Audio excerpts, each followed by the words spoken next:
Nous ne sommes pas dans une pièce antique, loin de là, nous sommes chez La Biche. Et dans l'émission de Michel Polac, Lecture à une voix, diffusée pour la première fois sur la chaîne nationale, le 22 décembre 1961.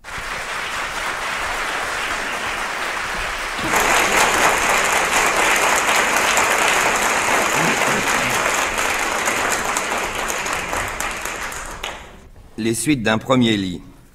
Comédie en un acte d'Eugène Labiche. Personnages. Trébuchard, 29 ans. Prudent-Val, propriétaire à Reims.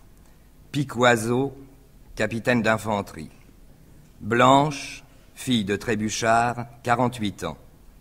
Claire, fille de Prudent-Val, 18 ans.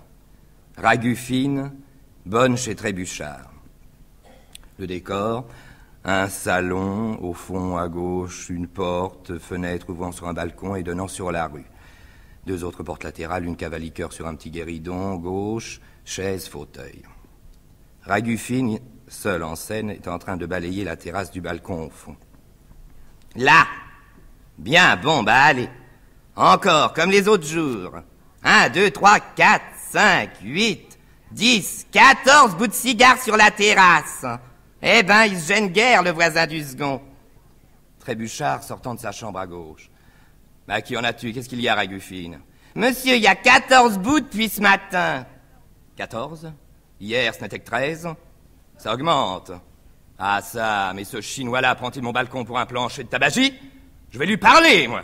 S'élançant sur le balcon et appelant vers l'étage supérieur. Monsieur! Capitaine!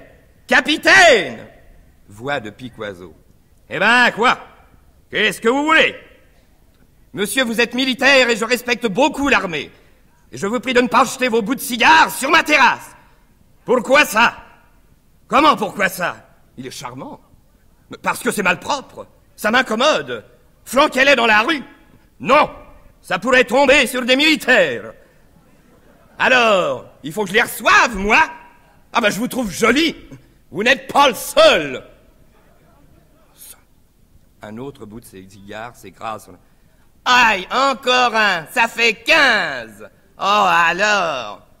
Trébuchard furieux. Capitaine! Ramasse-les. Je vais les porter à l'instant même au commandant de la première division militaire. Vous m'ennuyez! Qu'est-ce qu'il a dit? Il dit que vous l'ennuyez. Est-il encore là? Non, il est rentré. Il a bien fait. Ragufine. Monsieur Trébuchard. As-tu religieusement suivi mes instructions? As-tu clandestinement préparé ma valise? Oui, monsieur, elle est là, dans votre porte. Bon, et Blanche, ma fille, elle est encore couchée? Non, monsieur, elle m'a déjà campé une gifle à ce matin. Alors? Bah, à cause que son corset voulait pas se joindre. C'est vrai, elle épaissit beaucoup. Qu'est-ce qu'elle fait en ce moment? Elle dessine sa tête de Romulus. Ça l'a fait soupirer, comme ça. Oh. Ah, elle est amoureuse de Romulus. Oui. La semaine dernière, c'était de Bélisaire.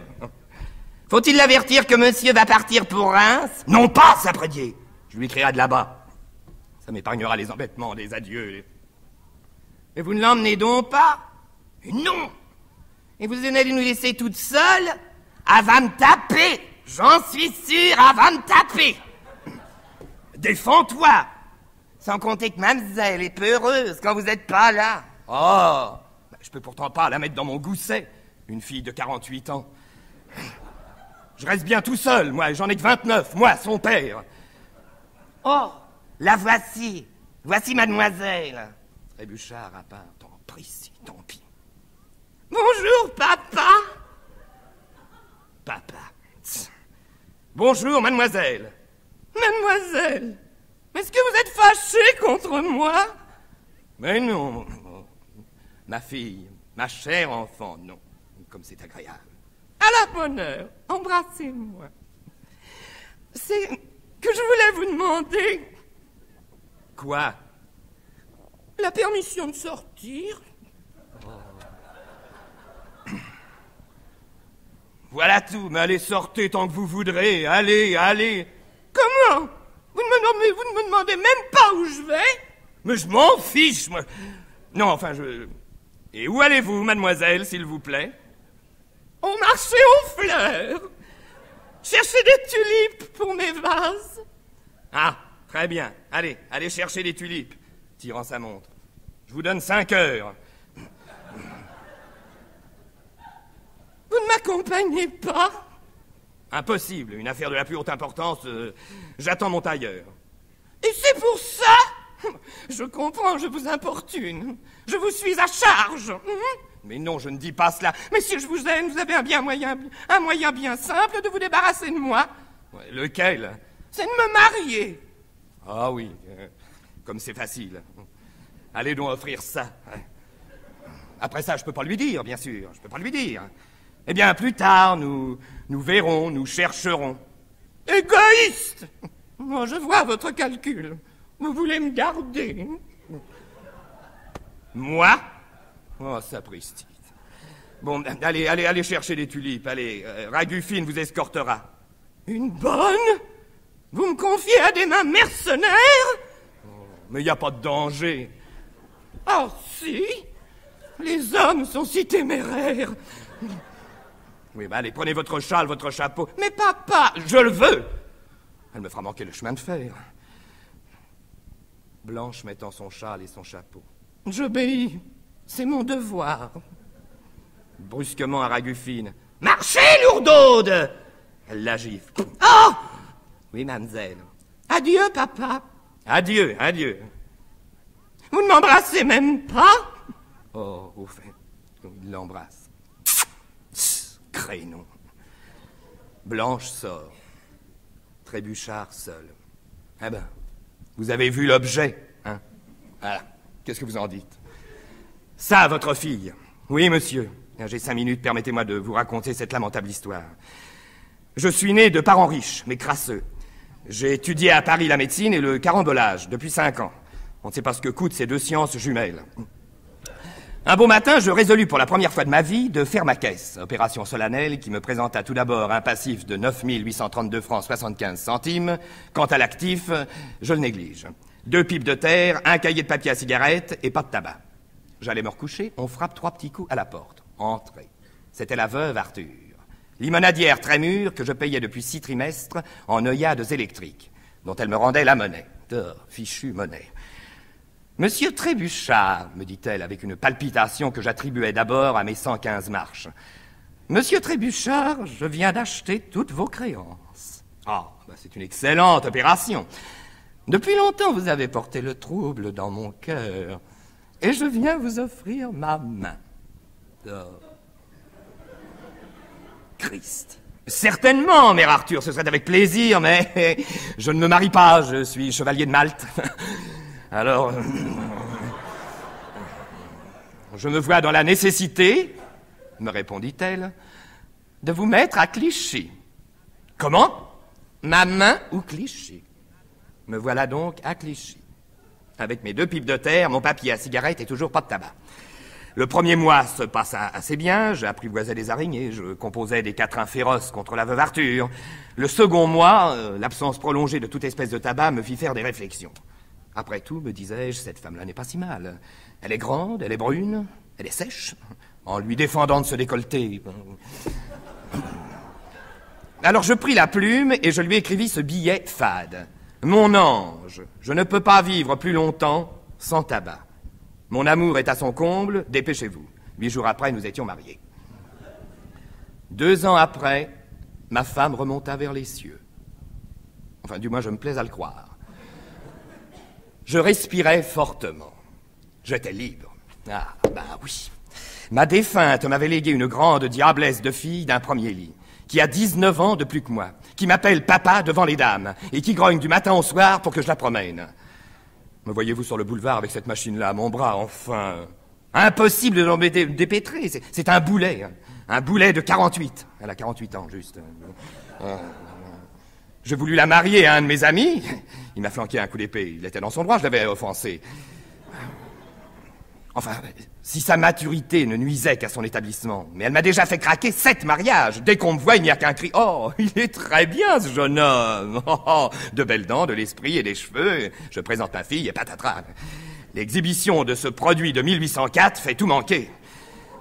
Aussi, cette fois, j'ai agi avec une duplicité infernale. J'ai manigancé un petit mariage loin d'ici, à Reims. Je n'ai pas soufflé mot de mon infirmité. On me croit veuf, mais sans enfant. Et samedi prochain, j'épouse sournoisement Mademoiselle Claire Prudenval. Une jeune personne charmante dont je raffole. 18 ans, de l'innocence et pas de premier lit. La noce doit se faire à Reims. Le père, une agréable brute, voulait consommer la chose à Paris, mais je m'y suis véhémentement opposé.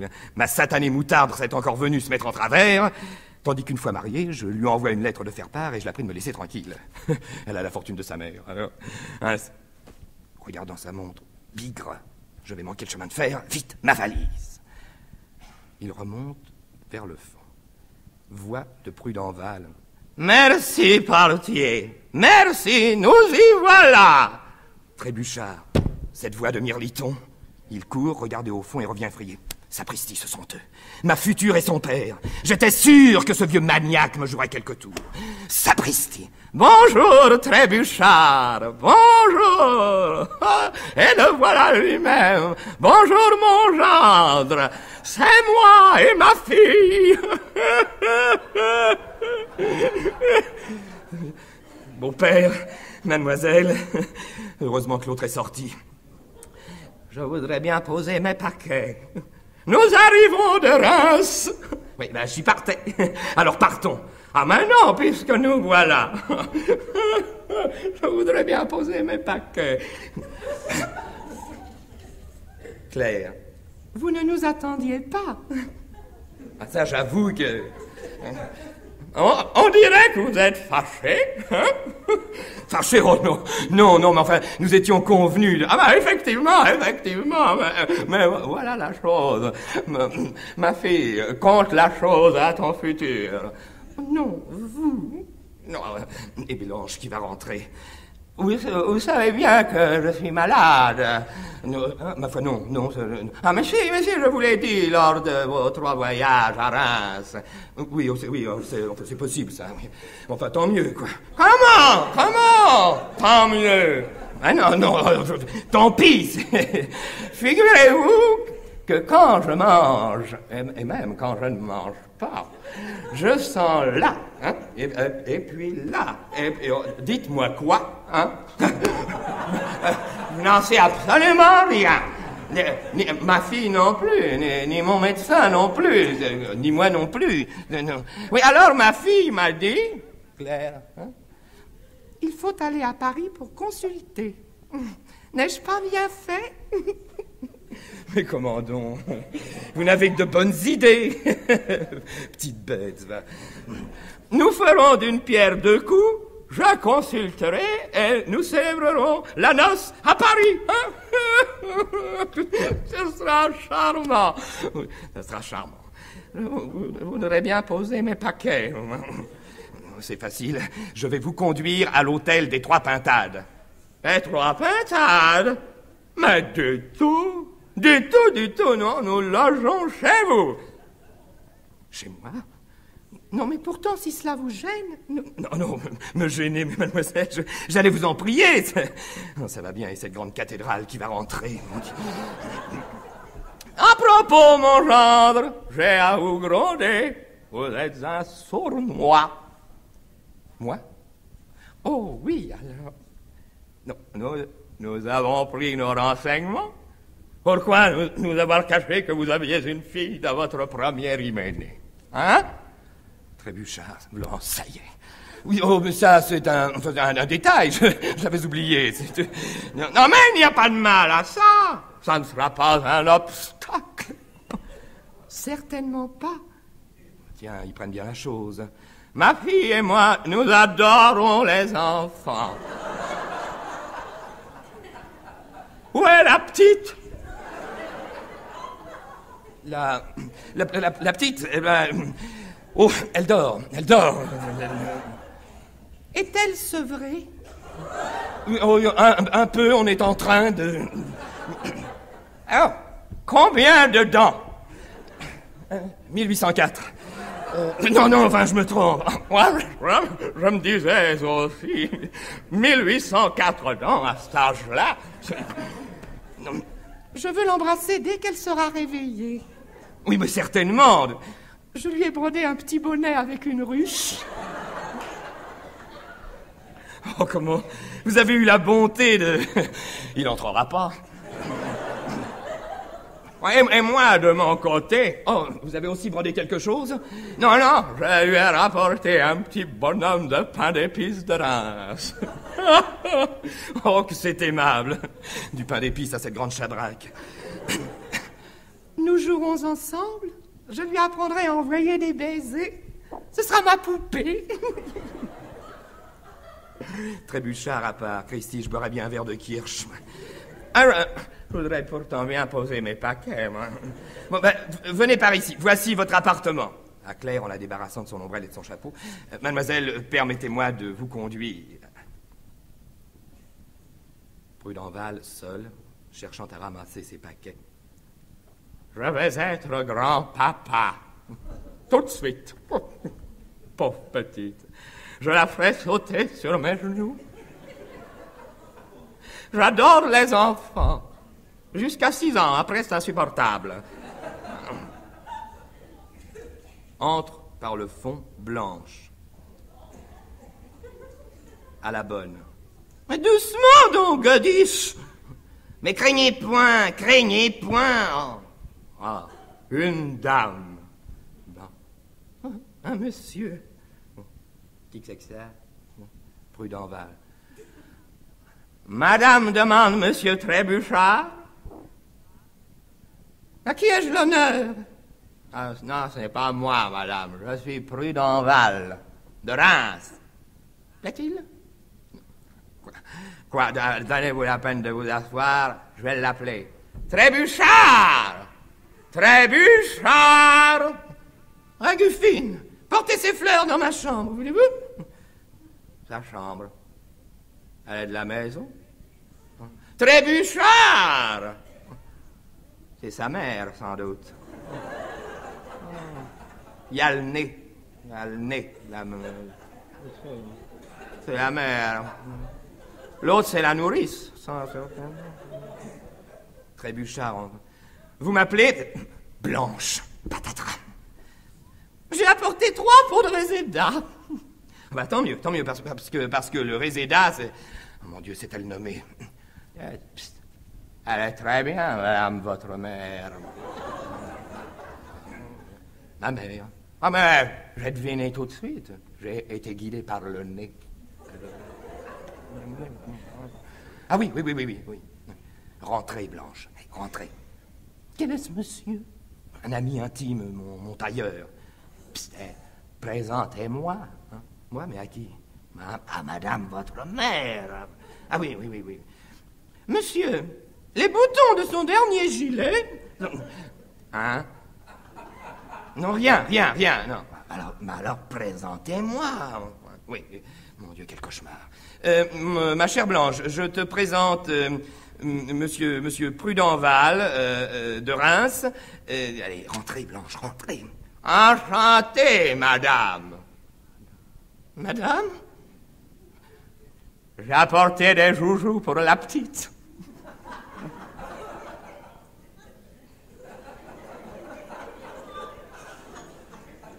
La petite? Les grands-papas et les grands-mamans peuvent se donner la main, hein?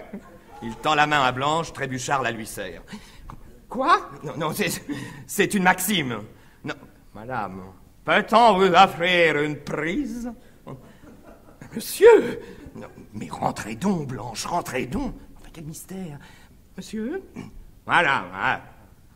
Elle a encore de très beaux vestiges.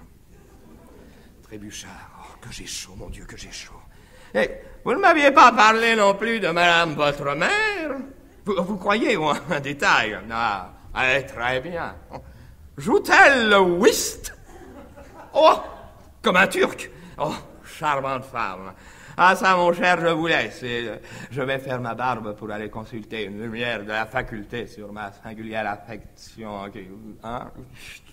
Il va sortir, bravo. Et figurez-vous, mon ami, que quand je mange, et même quand je ne mange pas, oui, bah c'est ça, c'est très grave.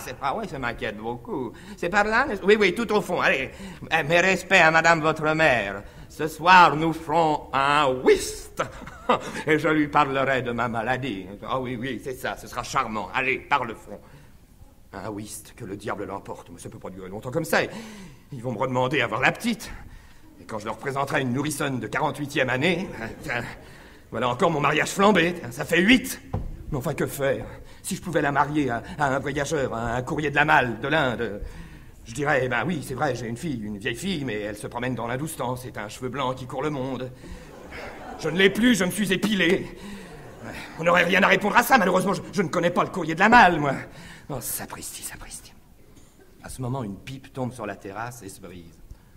Oh non, de non, une pipe culottée. Oh, crée-bleu. C'est l'encens derrière. Ah ça, monsieur, mais avez-vous bientôt fini de jeter vos pipes sur ma terrasse? Mais pourquoi mettez-vous votre terrasse sous mes pipes? Non, mais ça, mais il est empaillé, ce militaire. En voilà un oiseau, il grogne toujours. Capitaine, pas de gros mots, vous m'ennuyez. Malhonnête. Tu vois, si je pouvais lui jouer un mauvais tour, lui jeter un moellon sur la tête. J'ai trouvé. Blanche. Mais voilà mon moellon.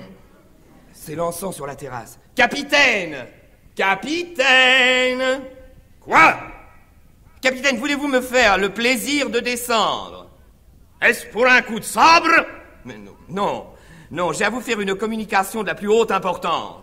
Attendez que j'allume ma bouffarde. Oui, c'est une idée superbe. Un militaire, ça voyage, ça change de garnison.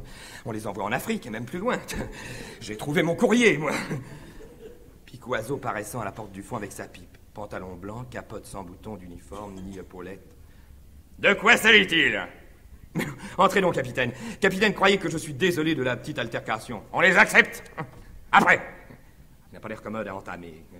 En vous voyant fumer tant de pipes et de cigares, je me suis dit, ah, voilà un officier français qui doit bien s'ennuyer à sa fenêtre. J'attends Corinne.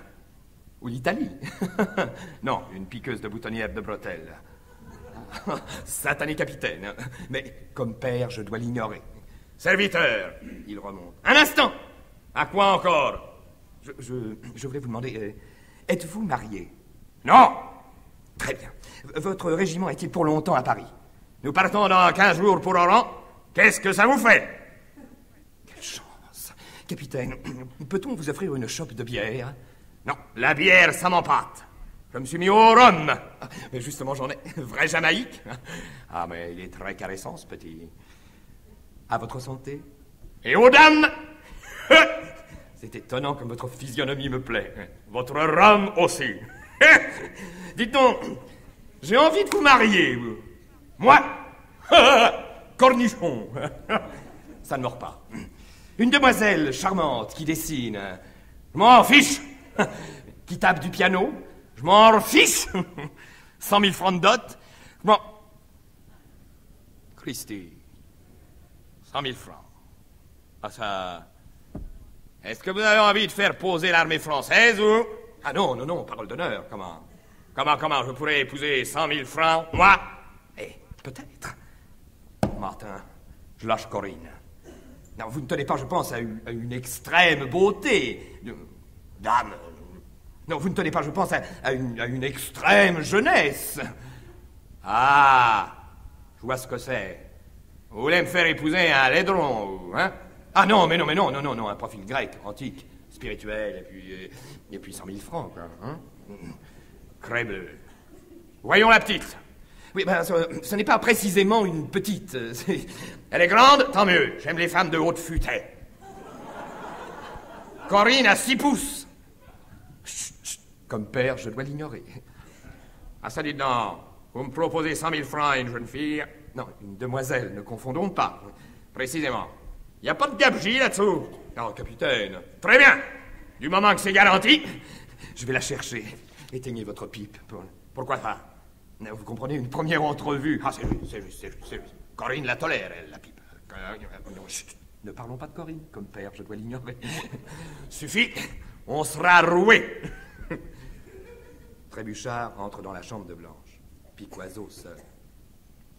Christy. En voilà une particularité. 100 000 francs. 5 000 livres de rente et ma solde. J'ai le moyen d'avoir 2 enfants. J'en mettrai un dans le notariat l'autre dans la cavalerie. À moins que ce soit une fille. Alors je mettrai le premier dans la cavalerie et le second... Non, ça va pas encore. Ah, la petite m'aura vu fumer des cigares à mon balcon, ça l'aura allumé. Il revient pas, le bourgeois. Ah, il y a longtemps que je n'ai vu les militaires, ça me prive. Trébuchard, amenant Blanche par la main. Tiens-toi à droite et mets-toi de profil. Tu gagnes 50% à être vu de moitié. Piquoiseau à part. La voici. Il lisse sa moustache et prend une pose séduisante. Trébuchard. Capitaine! Il va me flanquer un second coup d'épée. Piquoiseau à part. Déchirons la cartouche. Bel astre, mon cœur ardent.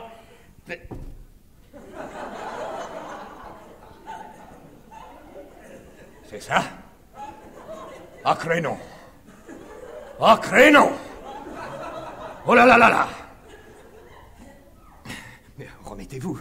Je vous présente Mademoiselle Blanche, ma fille. Sa fille. Fichtre, dites donc. Vous avez commencé de bonne heure. 100 000 francs. Dites-lui quelque chose d'aimable. Oui, oui. Mademoiselle, croyez que certainement... Oh, je peux pas. Je peux pas, elle est trop mûre. Non, je peux pas, mais... Trébuchard vivement à Blanche. Non, mais il est ému, c'est... Je vais parler pour lui. Blanche, le moment est venu où j'ai dû songer à vous établir. Ouais, ben il est en retard. Et voici ce brave capitaine... Votre nom? Piquoiseau. Ouais, voici ce brave Piquoiseau. Oh, le joli nom. Qui n'a pu maîtriser ses sentiments. Minute. Non, c'est un homme rangé qui ne sort jamais de chez lui. Il est toujours à son balcon. La pipe, non, le cigare, non, le sourire sur les lèvres. Sourire de l'espérance. Oui, minute. Il se reverse du rhum et boit. Regarde-le. Il attend avec angoisse une réponse qui va décider du bonheur de toute sa vie. Quelle platine. Capitaine, les volontés de mon père sont toujours sacrées pour moi. J'accepte. Oh bonheur. Tu viens d'entendre, il dit oh bonheur. Et moi, permettez, j'ai rien dit du tout, moi. Non, faites votre demande maintenant, les chaud.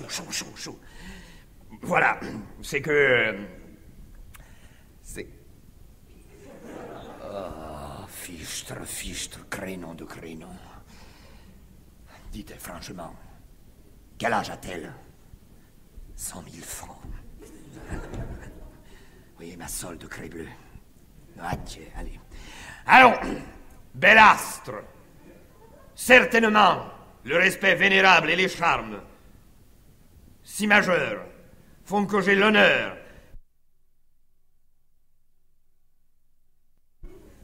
Oh non. Non. Je demande à réfléchir. Ah non. Comment? Non, mais il est ému. Mais où allez-vous donc? Faire une partie de billard avec des militaires. Je vous l'offre. Oui, je l'accepte. Il est ébranlé, je ne le lâche pas. Blanche, seule, et venant s'asseoir rêveuse à droite.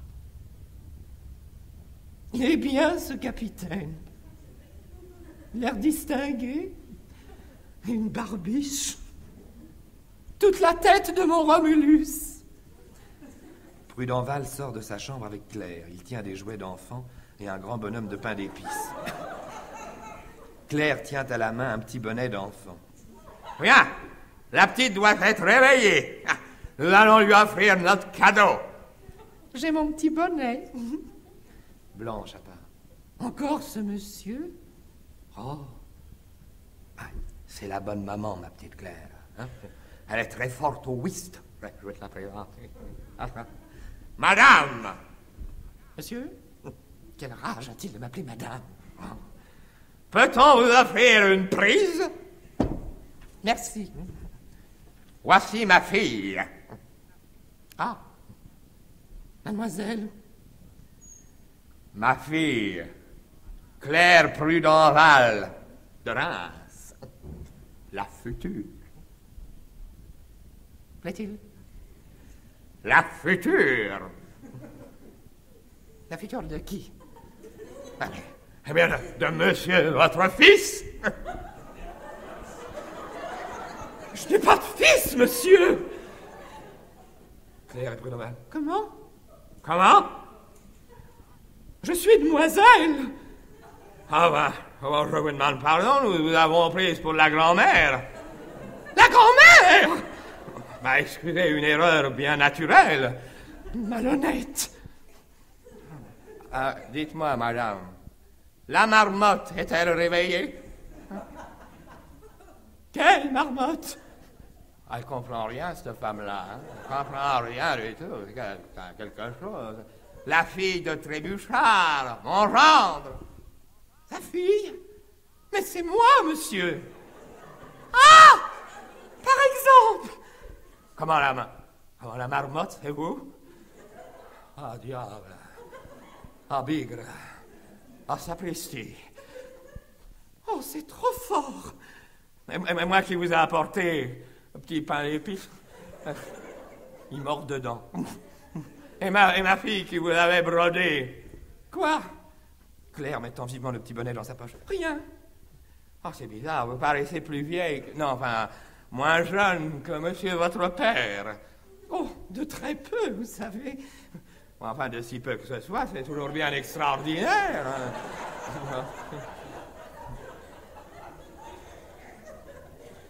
Je suis d'un premier lit. Ah, c'est donc ça. Tout s'explique, ma petite Claire. Ah oui, c'est bien agréable, ça, vraiment, c'est bien agréable. Mais j'y pense. Vous allez être la fille de ma fille? Moi? Ah, je ne veux pas, moi. Madame, puisque tu épouses son papa, tu ne peux pas te dispenser d'être sa maman. Sa maman? Ah, c'est très curieux, hein? Nous le ferons mettre dans le journal de Reims. Ah ben, il ne manquerait plus que ça, par exemple. Oh, midi, je vous laisse. Je cours chez mon médecin. Adieu. Papa, je sors avec toi. Non, tu me gênerais pour ma consultation. Je compte entrer dans des détails. Faites connaissance, causez toutes les deux. Mais papa, mais puisqu'elle va être ta fille, causez. Inutile. Blanche à part, regardant Claire.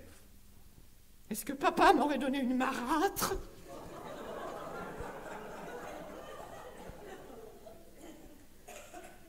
Claire éclatant. Ah, c'est trop fort. Monsieur Trébuchard s'est moqué de nous. Il nous a dit ce matin qu'on était en train de la sevrer. Oh, c'est fini, c'est fini. Et sitôt que papa rentrera... Trébuchard entre par le fond sans apercevoir. Impossible de décider, ce capitaine. Il demande encore 10 minutes de réflexion. Ah, vous voilà, monsieur. Oh, mademoiselle Claire. Enfin, eh bien, êtes-vous installée? Pas pour longtemps, monsieur. Ah, c'est trop petit. Ah non, au contraire, monsieur, c'est trop grand. La chambre? Non, monsieur, autre chose. Je viens de voir votre fille. Oh, sacrebleu, la gamine a jasé. Vous comprenez, monsieur, que je n'ai pas envie de m'entendre appeler maman par une grande femme de cet âge-là. Mais soyez tranquille, je suis en train de la caser à Oran. Comment? Non, je m'occupe activement de la marier. La marier, c'est ça, pour que je devienne grand-mère. Précis, j'y avais pas songé. Non, j'en suis bien fâché, monsieur, mais notre mariage dans ces conditions est tout à fait impossible. Mais que faire? Je n'en sais rien, mais ce qu'il y a de certain, c'est que je ne vous épouserai pas avec une pareille fille. Ça, non.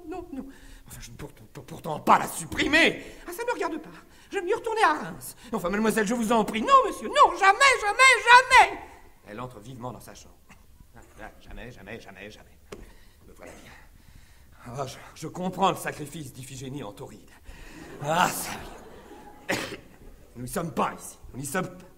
Et c'est prohibé par les règlements de police. Malheureusement. Oh, cette fille majeure ne me lâchera donc pas. Au bout du compte, elle ne m'aide rien. Elle est du lit, Arthur. Je suis étranger à ce meuble, moi. C'est qu'il n'y a pas à dire, hein. Claire s'est prononcée. Elle n'en veut pas comme fille, ça. Blanche ne peut pourtant pas être sa mère. Sa mère? Mais pourquoi pas? Mais pourquoi pas? Prud'Enval est veuf. Il n'en a pas le droit. D'ailleurs, j'ai besoin de lui. Il n'y a que lui de possible. Il faut Il faut que mon beau-père devienne mon gendre. Comment ça, je ne le sais pas, mais il le faut. Ça, le voici. Oh, mon ami, je n'en puis plus. Oh. Mais qu'avez-vous donc? Je suis indigné. Je viens de chez mon médecin. Eh bien, un homme qui met sur ses cartes consultation de midi à 2h. Trébuchard à part, comment l'attaquer, mon Dieu, comment l'attaquer? Je sonne, un domestique paraît. Où est ton maître? Il est parti pour Amiens depuis dimanche. Dire qu'il faudra rendre ça amoureux, mon Dieu. On ne se moque pas du monde comme ça, comprenez-vous, et maintenant je suis forcé d'attendre à demain. Pendant ce temps-là, ma maladie fait des ravages. Enfin, Trébuchard, vous ne connaîtriez pas une lumière de la faculté qui ne soit pas à Amiens? Trébuchard, putain, si je pouvais...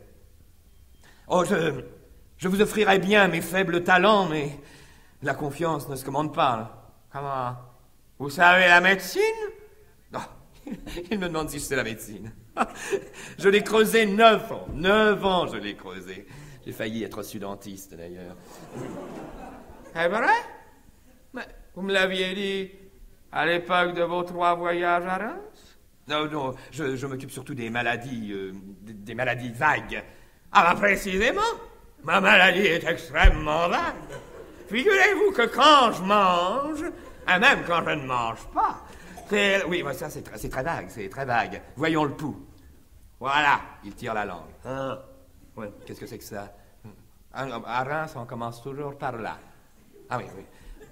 Trébuchard tirant sa montre, lui tapant le pouls d'un air doctoral. De la fréquence, de l'intermittence, et même un peu d'indolence.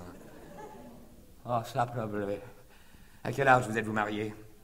À 29 ans, 9 mois et 16 jours. Ah, mauvais, tout ça. Ah, j'ai toujours cru. Le mariage ne me réussit pas. Ah non, ne dites pas ça! Ne dites pas ça! Entre nous, Madame Prudenval était une excellente femme, mais elle me contrariait toujours. Elle m'agaçait, cette pauvre amie. Aussi, j'ai juré de ne jamais me remarier de mon vivant. Vous avez juré? Non, ça tombe bien. Vous allez peut-être me trouver un peu indiscret. Non, mais allez, ne craignez pas de me faire des questions. Quand vous vous trouvez dans un salon près d'une jolie femme, quel sentiment éprouvez-vous? Moi? J'éprouve le besoin de faire un whist. Ah, oui. C'est tout. Ah, exactement. Ah, mon compliment. Il est bien froid. Permettez que je vous ausculte. Il l'ausculte en appliquant sur la poitrine de Prudenval les doigts réunis de la main gauche en frappant dessus de petits coups secs. Eh ben, vous voyez quelque chose? Non, tout, je vois tout. Oui. Ah, alors voyons. Mon ami, mon cher ami, du courage. Hein? Comme dites-vous? Vous êtes atteint d'une complication chronique du péritoine. Du péritoine. Où est-ce situé? Partout. C'est bien ça. Ah, mais le remède, il y a un remède. Sur 8 malades, j'en ai perdu 10. Et le 11e... Le 11e? Oui, le 11e, je l'ai sauvé. Comment? Non, vous ne voudrez pas. Non, mais je vous dis que si. Non, c'est une médecine de cheval. Non, mais... Ah, quelque chose d'amer. Oh, mais très amer. Je l'ai marié. Vlan, allez, tant pis. Oh, ça prolote. Il prend vivement sa canne et son chapeau et remonte en courant. Mais où allez-vous? À Reims, prendre médecine. Comment? Mais je ne connais personne ici. Chut, j'ai votre affaire. Ah va? Mais qui ça? Trébuchard allant au-devant de Blanche. Approchez, ma fille. Bas, Blanche. Tiens-toi à droite et mets-toi de profil. Blanche, le moment est venu de vous marier. Est-il possible? Mais mets-toi de profil. Blanche, voici l'époux que je vous destine. Il s'efface. Blanche et Prudenval se regardent, reculent en jetant un cri. Ah! Oh! Trébuchard, tableau. Il est trop vieux. Ah, dites donc, c'est bien amer, hein? C'est bien amer. Ah, je vois que toutes les convenances y sont, hein? Non, arrêtez. Monsieur, je suis sensible à la recherche d'un galant homme. Mettre notre union est impossible. Ah. Oh, bah. Blanche? Il existe d'autres engagements avec un officier. Ah bon, ça va très bien. Ça va très bien. Mais du tout! Mais votre santé, malheureux vieillard, votre santé, y pensez-vous? Ah oui, c'est vrai. Le capitaine Piquoiseau est un coureur, Blanche. Un coureur qui a des intrigues avec une Corinne piqueuse de bretelles. Vous le calomniez! Et puis, un militaire, ça voyage. Hein, tu serais séparé de moi, oh mon enfant. Papa, je vous écrirai. Mais il ne t'aime pas, il ne reviendra pas. Oh que si, mon cœur me dit qu'il reviendra. Mais ton cœur radote. Piquoiseau chantant dans un couille. Arrosons-nous la dalle, arrosons-nous la dalle. Oh, le voici. Que le diable l'emporte. Les mêmes plus Piquoiseau. Ça y est, je suis décidé. Ah, vous refusez? Non pas. 100 000 francs, un lingot d'or. Mademoiselle, Bellastre. Capitaine? Trébuchard vivement la tournant vers Piquoiseau. Mets-toi de face. Mets-toi de face. Piquoiseau effrayé en la voyant. Oh! Oh! Oh non! Oh non, on me blaguerait trop. On me blaguerait trop, c'est pas possible. Il va à la bouteille de rhum et s'en verse un grand verre. Oh! Qu'est-ce qu'il a dit? Blanche vivant. Bien. Monsieur Prud'Homal, voici ma main. Ah, mademoiselle, peut-on vous offrir une prise? Avec plaisir. Enfin j'ai lancé mon boulet. Claire paraissant au fond. Venez, papa, retournons à Reims. Laissez vos paquets, Claire, laissez vos paquets, tout est arrangé. Blanche. Oui, maman. Encore? Non, ma petite Blanche, non. C'est ma fille qu'il faut dire. Ma fille. Mais que signifie? Je vous présente Madame Prud'Homal. Vous n'en vouliez pas pour enfant, je vous l'ai donné pour mère. Comment, papa? Pardonne-moi, ma fille, c'est pour mon péritoine. Trébuchard bat à Prud'Homal, mais taisez-vous, mon gendre. Son gendre, oh, quel drôle de micmac. Trébuchard bat à Claire. Dites donc, c'est elle qui sera grand-mère. Je ne comprends pas. C'est juste. Dites donc, vous. Ragufine arrive à Piquoiseau. Dites donc. Piquoiseau lui pinçant le manteau. Chut, toi, viens me voir. Rideau.